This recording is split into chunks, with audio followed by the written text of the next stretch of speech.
All right, well, that's what's going on in Washington, D.C. right now. The Wizards have 14 points, the exact amount of points that Rip Hamilton has in that quarter for Detroit, and Detroit is making it happen out there. Right now, we're going to get the fantasy hoops. We're going to get to the Ballin section here with the Ballin man himself, Mr. Will Strickland. Oh, no doubt, man, no doubt. And we're going to start it off with Marcus Camby, man.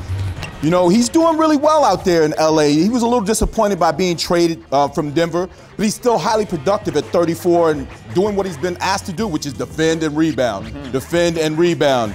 Also, you know, let's see who else is out here balling right now, man. A couple of guys that are doing really well. Of course, my man Flash.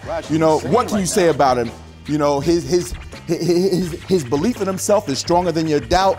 Let's go over to Paul Millsap, man. He's a great insurance policy for if they lose Carlos Boozer in 2010. And Rajon Rondo, a complete stat stuffer, man. Doing this thing out there with the Gap Band in Boston. So keeping it hot up there. All these guys are really balling big time. Picked them up in your fantasy leagues. But on a question, what do you think D-Wade's reasoning for, like, you know, doing so well? Is it because of that gold medal? Is the gold in his pocket and it's out in his mind? Man, I think he knows that his team needs him. There was a lot of talk about him being, you know, injury prone and everything like that. So he's playing at a really high level, playing at MVP level right now. No question, no question. And also with Mr. Millsap himself as well, too. I know he's doing well right now, but do you think he is going to be the key for what they need out there?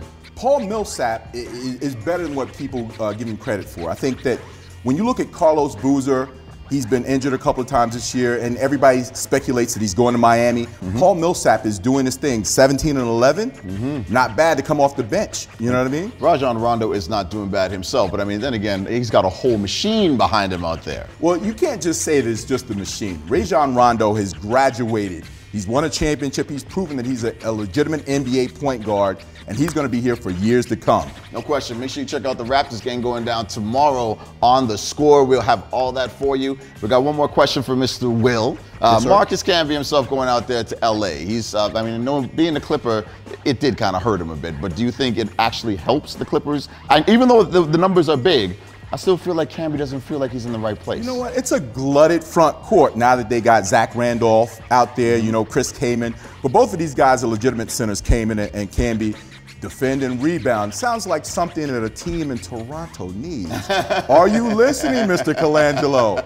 Are you listening? Speaking of Toronto, make sure you remember, man, The Score tomorrow. We got the game right here for you right now. We're going to get back to Washington, D.C. They're back into the second half right now.